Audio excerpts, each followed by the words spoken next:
정윤회 문건 사건이 정윤회 씨와 조응천 전 공직기강 비서관 사이에 진실 공방으로 흐르고 있습니다. 쟁점별로 좀 보겠습니다. 먼저 정윤회 씨와 청와대 비서관 3인방 간의 관계입니다. 조응천 전 비서관의 말은 이렇습니다. 이재만 비서관과 정윤회 씨가 지난 4월에 연락한 것을 확인했다라는 것입니다.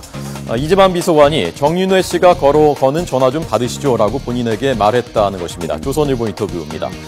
오늘 정윤회 씨는 기존의 입장은 이랬습니다. 3인에게 대선 전후로 해서 전화도 한 번 온 적이 없다라는 것이었는데 오늘 저희 YTN과의 인터뷰에서는 4월에 이재만 비서관과 한 번 통화를 한 것은 맞다. 조응천 비서관 문제로 한 번 통화를 했다. 그리고 이번 사건이 터진 후에 이재만 비서관 그리고 안봉근 비서관과 통화를 했다라는 것입니다. 이재만 비서관은 이렇게 말합니다. 2003년쯤에 마지막으로 만났다. 이것이 국회에서 한 말입니다. 중앙일보의 인터뷰고요. 자, 다음은 문건의 신빙성에 대한 얘기입니다. 조응천 전 비서관은 신빙성이 6할이다. 6, 7할은 신빙성이 돼야 상부에 보고하는 것이 아니겠느냐.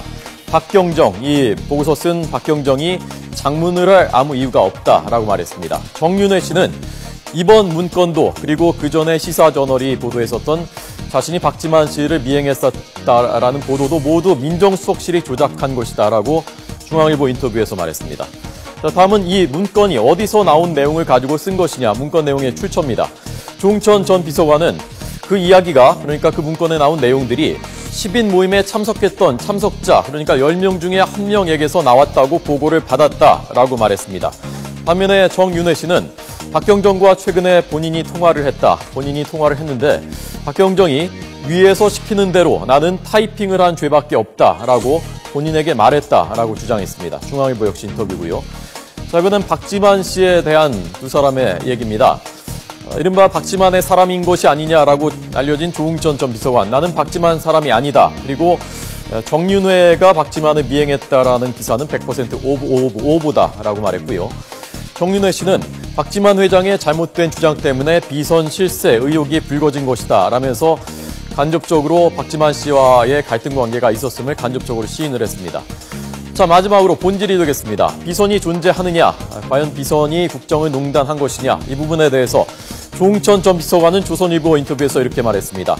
3인방의 인사 개입이 많았다. 그리고 그것을 견제하려는 워치독, 그러니까 감시견 역할을 하려는 자신에 대한 견제가 심했다.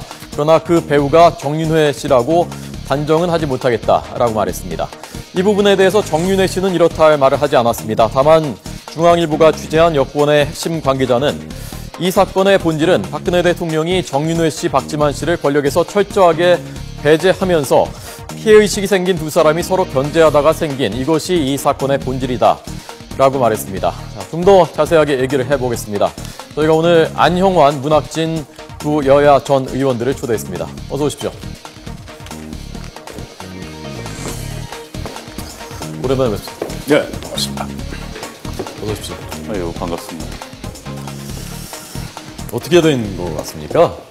볼수록 좀 헷갈리기도 하고요. 어떻게 보셨습니까? 안 전 의원님 어떻게 봤습니까? 글쎄요, 뭐 갈수록 점입가관이라고 그럽니까? 예. 예. 사실 또 조응천 씨는 조선일보를 통해서 그다음에 정윤회 씨는 중앙일보를 통해서 어찌됐든 판매 부수가 가장 많은 두 신문을 통해서 자기들 입장을 지금 밝히고 있습니다. 그래서 물론 이제 기자들이 접근을 했겠죠. 접근해서 강력하게 취재를 했기 때문에 이제 응한 것 같은데 어쨌든 이야기가 상반되고 있고 저도 뭐 국민한 사람 굉장히 혼돈스럽습니다.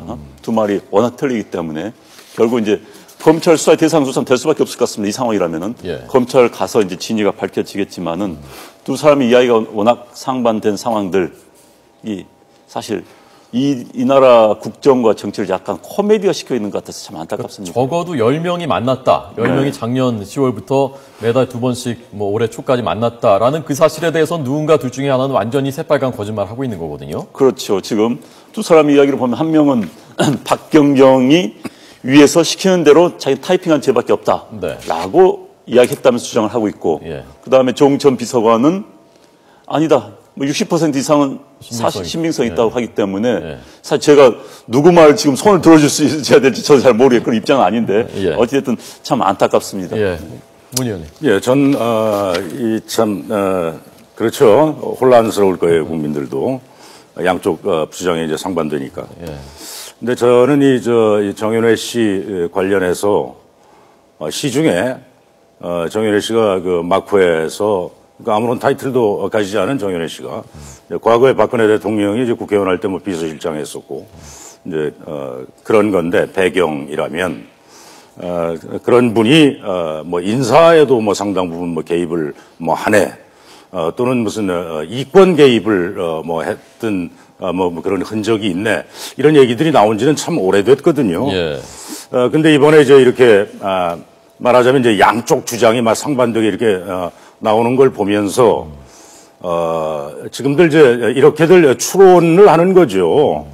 이제 정윤회 씨에 대해서는 각종 뭐 인터넷이라든지 각종 언론에서 그 이름 앞에다가 밤의 비서실장이라는 표현을 쓴 지가 이제 오래됐어요. 예. 뭐 낮의 비서실장은 지금 뭐 김기춘 씨고 밤의 비서실장은 정윤회 씨라는 건지 어쨌든 그 밤의 비서실장이라고 불리우는 정윤회 씨하고 공식적인 타이틀은 아무것도 없는 그 다음에 지금 이렇게 양상을 보면 박근혜 대통령의 유일한 남동생인 박지만 씨.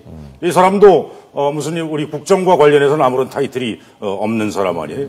이 정 씨와 박 씨 두 사람이 아무런 공식 직함이 없는 두 사람이 좀 치고받는 모양새지요. 그런데 지금 이렇게 쭉 보면 아까 저 YTN도 뭐 정윤회 씨하고 저 전화 인터뷰 한 거죠. 그런데 그 문건 자체에 대해서 완전히 뭐 조작이다. 민정수석실에서 이제 조작을 한 것이다. 이런 주장을 정 씨가 하지 않습니까? 근데 제가 노무현 대통령 초기에 정무비서관으로 청와대 한 6개월 근무를 한 적이 있습니다. 근데 청와대에서 이 실무자들이 이제 행정관이죠. 행정관이 실무자고. 그러니까 이 문건을 작성했다는 박경정. 이 사람이 이제 경찰에서 청와대에 파견된 실무자, 행정관입니다. 행정관들이 말하자면 조사할 건 조사하고 뭐 이렇게 해서 문건을 작성을 합니다. 그래서 이제 바로 위에 비서관한테 보고가 되고 이 경우에는 이제 조응천 공직기강 비서관이죠. 그다음에 그 비서관이 그걸 이제 수석한테 보고를 하게 되죠. 민정수석이죠. 그때 홍경식 민정수석입니다. 검찰 출신이죠. 그다음에 그 수석이 이제 비서실장한테 보고를 하는 거죠.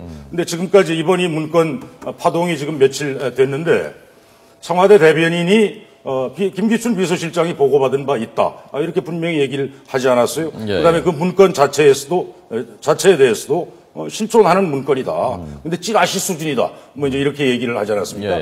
근데 이걸 찌라시 수준이라고 그 청와대 대변인이 공식적으로 기자들한테 얘기한 걸 우리가 보면서 저건 제 얼굴에 침 뱉기죠. 뭐냐면 이 경우에 박경정이라는 사람이 경찰에서 청와대에 파견된 경정인데 총경 바로 밑에 계급 아닙니까?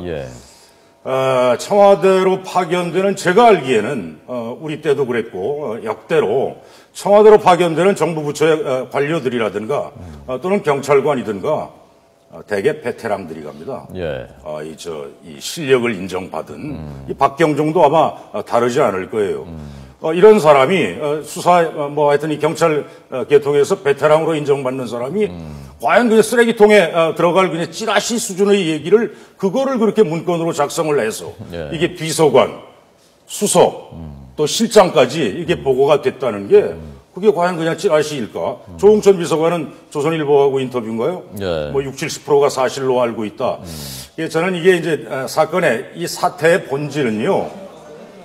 지금 박근혜 대통령은 어제 그 수석비서관회의에서 문서 유출 경위에 대해서 철저히 수사해라. 여기다 방점을 찍었잖아요. 물론 그것도 중요합니다. 청와대 문건이 이렇게 그냥 마구 흘러나가는 거 이거는 문제가 있죠. 당연히 문제가 있죠. 그런데 그것도 중요하지만 그거 못지않게 그것보다 더 중요한 것은 이 문건이 담고 있는 내용의 진위 여부죠. 그죠? 이 점에 대해서 근데 박 대통령이 어제 사실상 검찰이 지금 재빠르게 수사에 지금 들어가고 있지 않습니까? 근데 수사 가이드라인을 줬어요. 어떻게 얘기를 했습니까, 어제 대통령이? 그런 그 문건에 담긴 내용은 전혀 사실이 아니다라는 식으로 거의 단정적으로 얘기를 했잖아요. 이런 루머라는 표현을 썼잖아요. 이런 걸 또 신문이 마구 갖다 썼다 이렇게 얘기를 했잖아요. 이렇게 단정을 해놓고 그러고 유출 경위, 문서 유출 경위에 대해서만 수사를 해라 그러면 이거는 사태의 그 곁까지만 수사를 하라는 얘기고 그다음에 지금까지 특히 박근혜 정부 들어와서 검찰의 행태를 보면 검찰이 제대로 된 수사를 과연 해낼 수 있겠는가 이거에 대해서 많은 국민들이 의아해하지 않을 수 없고 이게 중요한 건 문서 유출 경위도 물론 대통령 얘기대로 밝혀내야 합니다. 그리고 동시에 더 중요한 거는 이런 아무런 직함이 없는 아무런 타이틀이 없는 사람들이 과연 이 문건에 담긴 대로 국정을 농단하고 인사에 개입하고 이권 개입을 한다든지 이렇게 하는 거는 철저히 밝혀내서 책임을 물어야 한다 이렇게 생각합니다. 안영환 전 의원께서는 어쨌건 여권에 몸담고 계시지 않습니까? 지금 뭐 힘은 좀 빠지신 것 같은데 어떻습니까? 실제로 이것이 그냥 찌라시이냐 아니면 실제로 어떤 비선에서 실제로 국정에 개입한 것이 사실이냐 좀 들으신 얘기도 있을 테고요. 판단하신 게 나름대로 있지 않겠습니까? 글쎄요. 저도 뭐 실제 그 문건을 제가 직접 보지는 못하고 뭐 언론 보도를 통해서 봤습니다만 사실 이번 기회에 저는 이런 일들이 지금 발생을 하고 있다는 것 자체가 국가 운영에 굉장히 지금 장애가 되는 겁니다. 그래서 이번 기회에 검찰 조사든 어찌됐든 수사당국의 조사를 통해서 확실하게 진위 여부가 좀 밝혀졌으면 좋겠습니다. 왜냐면은 사실 그동안 뭐 검찰의 수사에도 또 국민들이 안 믿을 거라는 어찌됐든 조사를 해가지고 좀 정윤회든 뭐 3인방이든 뭐 문고리 권력이든 이런 이야기가 사실 뭐 청와대 인근이나 여의도에서는 굉장히 그동안 많은 이야기가 터져 나왔었습니다. 혹자들은 터지고야 될 일이 터지고 말았다는 이야기 한 사람도 있었어요. 저는 근데 그분들도 뭐 이제 추측이죠. 그래서 이번 기회에 그럼 확실히 조사를 해서 만약에 이게 사실이라면은 그 문건 내용이 사실이라면은 바로 잡아야겠죠. 비선 조직에서 국가 운영에 개입한다는 건 말이 안 되는 겁니다. 만약 범법 행위를 했으면 전부 다 정말 구속을 시키고 사법처벌을 받아야 되는 거고요. 또 자기의 직위에 맞지 않은 영향력 행사하는 사람이 있다면은 정상으로 돌아가야 되는 겁니다. 청와대로 나와야 되는 겁니다. 그러니까 이번 기회에 그걸 정리를 해야 되고요. 만약에 사실 아니라면 이번 기회에 그건 다 그야말로 헛소문이고 찌라시성 소문이고 그야말로 사람들이 만들어낸 조작에 불과하다는 것이 또 밝혀지면 그런 대로 정리를 해야 되는 겁니다. 그래서 이번에 저는 어차피 터질 일이었다면 빨리 터진 게 나았다. 이게 사실은 사실 아니지 간에. 그래서 이번 기회에 꼭 정리가 필요하다. 이렇게 생각을 합니다. 조응천 비서관이 그 인터뷰를 조선일보하고 한 것은 그것은 어떤 의미라고 보셨습니까? 이거 파워게임이 아니냐라고 보는 시각들이 많거든요. 그래서 뭐 파워게임인지 모르겠으나 어찌됐든 제가 그 신문 기사 읽어보니까 정윤회 씨 또는 이른바 뭐 이재만, 정호성, 뭐 안봉근이로 하는 청와대 3인방으로 불리우는 그 사람들에 대해서 좋은 감정 아닌 것 같아요. 본인이 청와대에서 물러난 것도 아마 그 사람들에 의해서 물러났다는 피해의식이 있는 것 같습니다. 그 행간을 보니까. 인사 문제를 많이 부딪혔다고. 그렇죠. 그런 이야기를 계속 했었죠. 그래서 그런 걸 비춰볼 때 그 사람들한테 한번 좋은 감정 가지고 있지 않았고. 그래서 이제 기자 취재진이 접근해 취재를 하니까 그냥 스스럼 없이 이야기를 한 것 같습니다. 뭐 조응천 씨야 지금 공지에 있지 않기 때문에 별로 뭐 난 손해볼 일 없다고 생각을 했겠죠. 그래서 있는 그대로 이야기를 한 것 같습니다. 본인은 박지만 사람이 아니다. 뭐 자신이 들어갈 때도 박지만 씨가 추천한 것도 아니고 나올 때도 뭐 옷을 벗을 때도 자기가 박지만 씨한테 도움 요청한 적이 없다라고 했거든요. 어떻게 보셨습니까, 이거? 글쎄, 그건 제가 확인을 할 수가 없으니까. 확인할 수가 없죠. 네네, 그 이야기는 제가 어떻게 대답을 드릴 수가 없네요. 문 의원님 뭐 저는 이게 지금이 특히 박근혜 정부 들어서서 이 박근혜 대통령과 관련한 여러 가지 뭐 동정이라든지 대통령의 움직임 이런 것을 둘러싼 그 과도한 그 비밀주의. 예를 들면 세월호가 참사가 빚어진 4월 16일 당일날의 박근혜 대통령의 7시간 행적. 이거에 대해서도 시중에서는 뭐 숱한 루머와 그 설들이 오고 갔지 않습니까? 이거를 이제 국회에서 국정조사를 세월호 국정조사를 하면서 김기춘 실장 부르고 비서관들 부르고 했을 때 김기춘 실장이 국회에서의 답변이 나도 대통령 그날 7시간 동안 낮 시간에 어디 있었는지 비서실장인 나도 모른다 이런 답변을 하지 않았어요. 그래가지고 이게 시중에서는 뭐 일파만파 뭐 별 이야기들이 다 있지 않았습니까? 거기에 무슨 뭐 정윤회 씨 얘기까지 얹어서 나와서 급기야는 색가이가 아니라 산케이 신문이 뭐 그 기사를 원래는 또 조선일보가 먼저 썼죠. 박근혜 대통령을 둘러싼 뭐 풍문 이래가지고. 근데 그걸 거의 베끼다시피 하고 증권과 찌라시도 이렇게 엮어서 산케이가 그걸 또 7시간을 보도를 해서 지금 이제 재판을 받고 있지 않습니까? 이런 것들이 너무나 물론 그 국가 지도자, 국가 원수의 뭐 시콜콜한 행적을 다 공개하라는 거는 물론 아닌데 예. 그런데 옆 나라인 일본이나 아니면 정말 민주주의 한다는 뭐 내놓고 민주주의를 한다는 뭐 일본도 마찬가지고 미국 경우도 국가 원수의 그 일정은 일본 경우는 제가 알기에는 마이니치 신문인가요? 어느 신문에 일간지에 엄청난 부수를 자랑하는 그런 일간지에 매일 일본 총리의 일정이 시간 단위로 다 공개가 됩니다. 예. 미국도 마찬가지예요. 미국도 9.11 테러 났을 때 2001년이죠. 9.11 테러 났을 때 부시 대통령이 그 일정이 그날 어땠는지 이거 다 나중에 조사를 했거든요. 그런데 우리는 지금 박근혜 대통령의 그런 그 신상과 관련한 이런 문제 무슨 전지현 트레이너를 뭐 부속실로 데려다 놨는데 또 청와대 비서실은 국회에 나와서 답변을 하면서 그게 개인 트레이너가 아니다.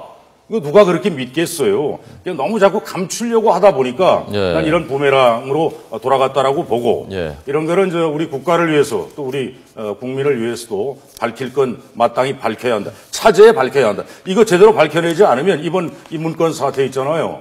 지금 박근혜 대통령 임기 지금 2년 차인데 예. 곧 3년 차 들어갑니다. 결정적으로 저는 레임덕으로 들어갈 수밖에 없다. 알겠습니다. 철저히 밝혀야 한다. 알겠습니다. 자, 어쨌건 뭐 어느 쪽이 됐건 밝혀지고 진실을 밝히고 그리고 이번 기회에 국정 운영이 좀 더 공개적이고 투명해져야 된다라는 데에 대해서는 두 분이 비슷한 말씀이시고 아마 국민들도 비슷하게 생각하고 있을 것 같습니다. 오늘 두 분 잘 들었습니다. 고맙습니다. 감사합니다.